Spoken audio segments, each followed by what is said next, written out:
Hello everyone, good day. I hope you are doing all well. I am Lester Anthony Gawiran and I will be discussing the Washington Accord as part of my requirement in EM 322, Evaluation of Education in ASEAN Context. So, without any further ado, let us start our discussion. So, what is Washington Accord? The Washington Accord is one of the three multilateral groups that is responsible for accreditation or recognition of tertiary level engineering qualifications. So aside from Washington Accord, there are two more. So these are the Dublin Accord and the Sydney Accord. Okay? So Washington Accord was signed in 1989 and consists of these institutions: Accreditation Board for Engineering and Technology, Canadian Council of Professional Engineers, Engineering Council, United Kingdom, Institution of Engineers Australia, Institution of Engineers Ireland, Institution of Professional Engineers New Zealand. First, let's talk about signatories. So signatories are members of the accord. Okay, these are the countries that was able to pass the screening of the Washington Accord. So signatories agreed to exchange information on and have examined their respective processes, policies, and procedures for granting accreditation to engineering academic programs. So meaning, these three accords, the Washington, the Sydney, and the Dublin, they are entirely focused on the education programs for engineers.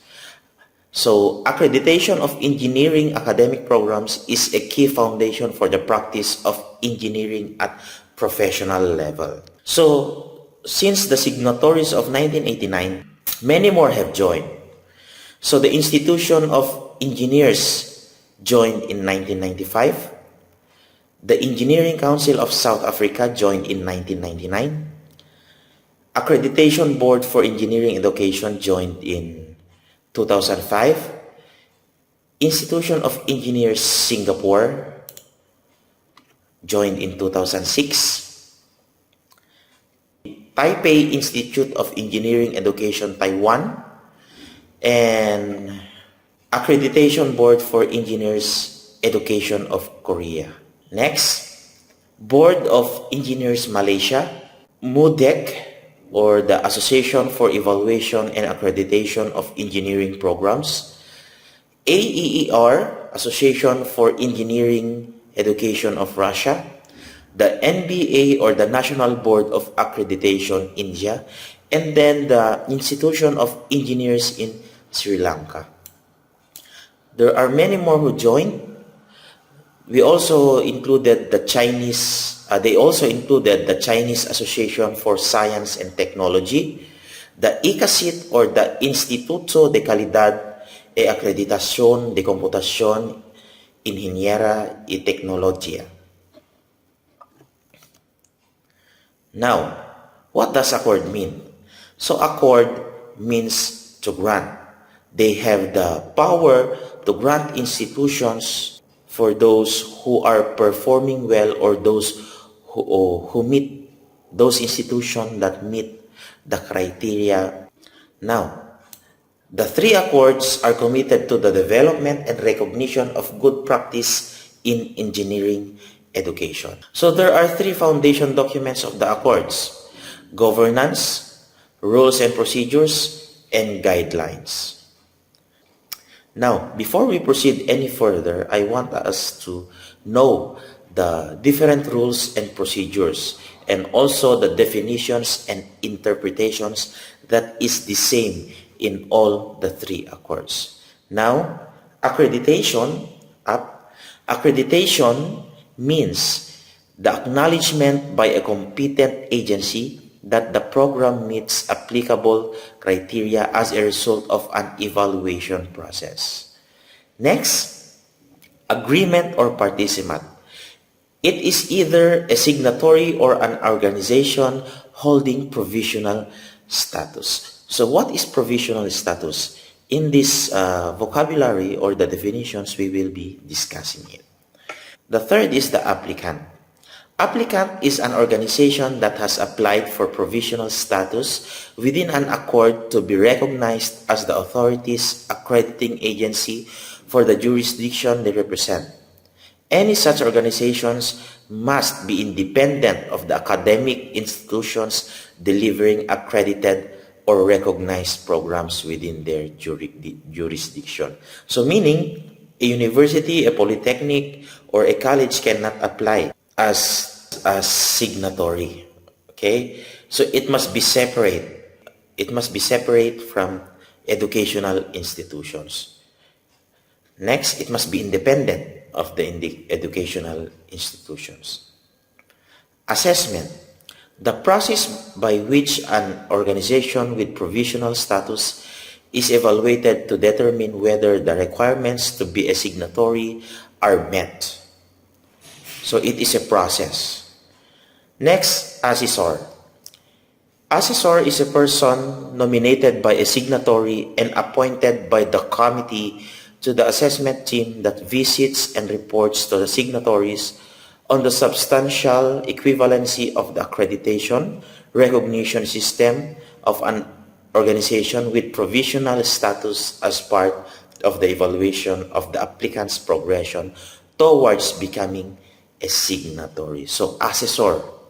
So, these are chosen by the committee or the accord to evaluate an applicant. So again, an applicant can be an institution that is separate from an educational institution. Next, conditional status. The status to which a signatory is downgraded if, as an outcome of monitoring and review, other signatories consider that the accreditation or recognition systems has significant deficiencies requiring have the right to vote.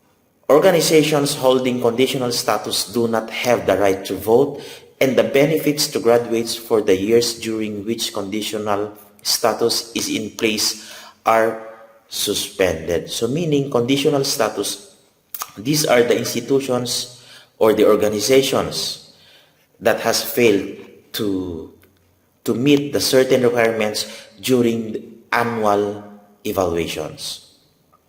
Next, disclosure. Disclosure is the inclusion of information on the pathway followed by the student on the student's qualification certificate or academic transcript or record. So in short, in other words, disclosure is like the curriculum that the student needs to follow to be able to get the academic or transcript of record. Next is the jurisdiction. Jurisdiction is the territory, country, economy, or region throughout which an organization undertaking accreditations is regarded as having the uncontested right to conduct such accreditations, recognition, activities as the acknowledged professional authority. So meaning, jurisdiction, this is the territory of the signatories in which they are allowed to give accreditations to the institutions that want to apply for the accord. Next is the nominator. Nominator is a signatory who holds sufficient detailed knowledge of an applicant's accreditation or recognition system to propose that applicant for provisional status. So meaning it is a signatory that nominates an institution to become a provisional status. Provisional status. An applicant will achieve provisional status having demonstrated that the accreditation or recognition system for which it has responsibility appears to be conceptually similar to those of other signatories of the accord.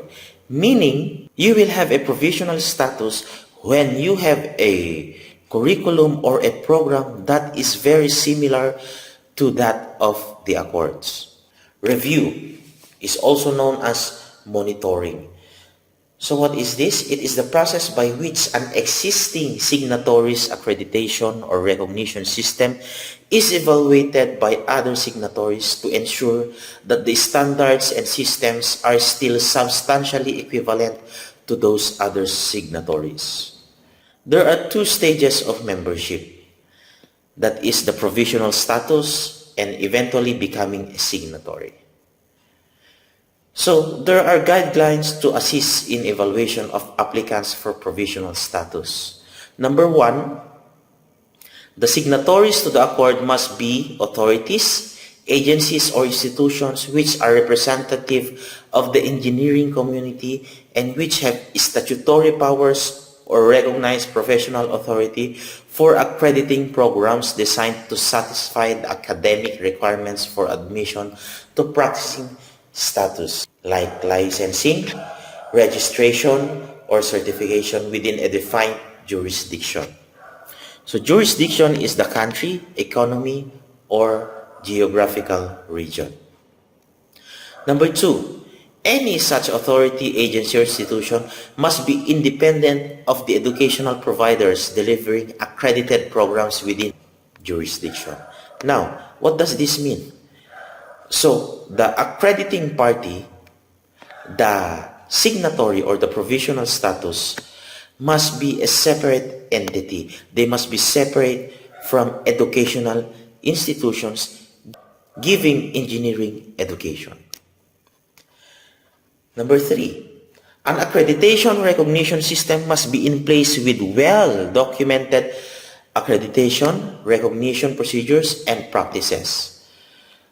Accreditation recognition programs is expected to conform to generally accepted principles such as letter A. The system must operate at all times in accordance with high standard, professionalism, ethics, and objectivity. The process must be transparent and consistent, and the activities in relation to individual programs must be conducted in confidence. So meaning, all of your activities in your institution, you should be able to document it as proof that you are doing these practices. Letter C, those involved in the accreditation recognition process must have access to knowledge and competence in matters related to engineering accreditation recognition, engineering. Those involved in the accreditation recognition process must have access, knowledge, and competence in matters relating to engineering accreditation, recognition in engineering education, and engineering practice. Next, letter D. Accreditation or recognition is of individual programs or of coordinated groups programs quality assured as a whole. Letter E. Evaluations of programs are conducted by peer reviewers and include a specific evaluation and site visit. Next, the criteria for accreditation recognition should include the requirements for number one, suitable environment to deliver the program. So this means that all the equipment, all the paperwork, all the materials needed by engineering students should be provided by the institution. Next, adequate leadership for the program. So this is very important. The leadership or the leaders of the institutions must be very, very active to the accord so that they know what to do when there are updates, on their rules and regulations, their guidelines, so that the institution can be updated. Next, suitably qualified engineering practitioners teaching in the program, meaning they should be qualified engineers. They must undergo accord trainings so they can teach in Accord-accredited institutions. An engineering curriculum providing a broad basis for engineering practice. So engineering practice meaning they should be able to apply in reality what they learn. It must be in real life. Number 5, appropriate entry and progression standards. Meaning, they should meet the minimum standards and their standards should be improving. Next, adequate or enough human, physical, and financial resources to support the program. So being a member of the Accord needs a lot of human power, physical environment, and the most important one is the financial resources to support the program. The process should include periodic evaluation to make accreditation or recognition status. Now, we have provisional status here in the Philippines, and the name of that institution is the Philippine Technological Council. Now, what is this Philippine Technological Council? Is the sole organization recognized by the Commission on Higher Education or CHED and the body of engineering professionals in the country to be the applicant, signatory, and representative of the Philippine jurisdiction to the Washington Accord. So meaning the Philippine Technological Council is still provisional status, meaning they are not yet a signatory. They must provide the papers, the documents to be fully pledged signatories of the Washington Accord.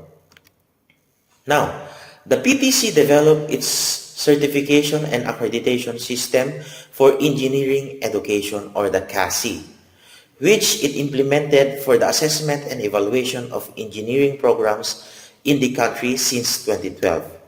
So the PTC was admitted as a provisional signatory to the Accord in June 19, 2013.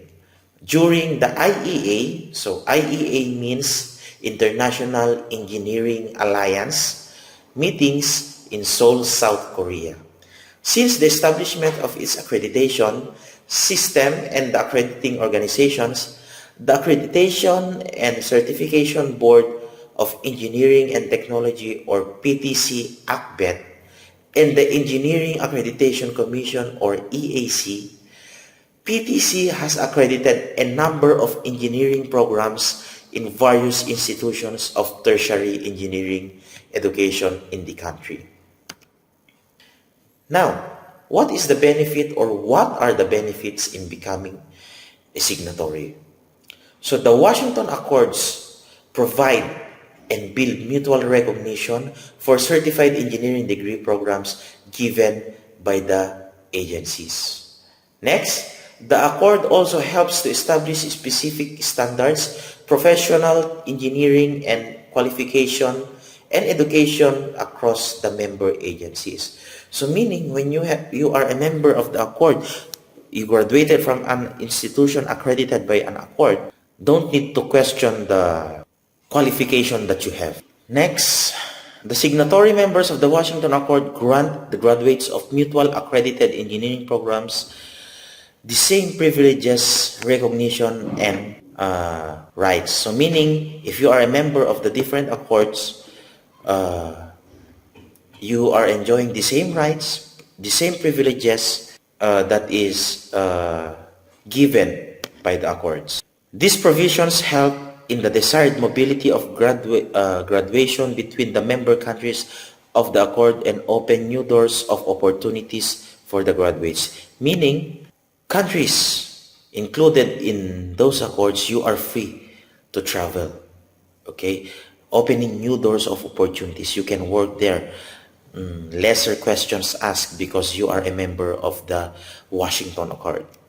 Next, the signatory countries recognize undergraduate engineering programs from India, which is considered a great opportunity for pursuing employment and higher studies overseas, meaning in India, they have excellent education for engineers. So as you can see in the Three Idiots, they have many universities that is offering uh, engineering courses. The engineering graduates have the opportunity to travel those signatory countries for better employment in the engineering fields. Most importantly, the Washington Accord facilitates the recognition and mobility of educational qualifications in the global industry, meaning you are very competent to pass the Washington Accord. So that is my presentation. I hope you learned something. If you have more questions, please comment down below and I will try to answer it.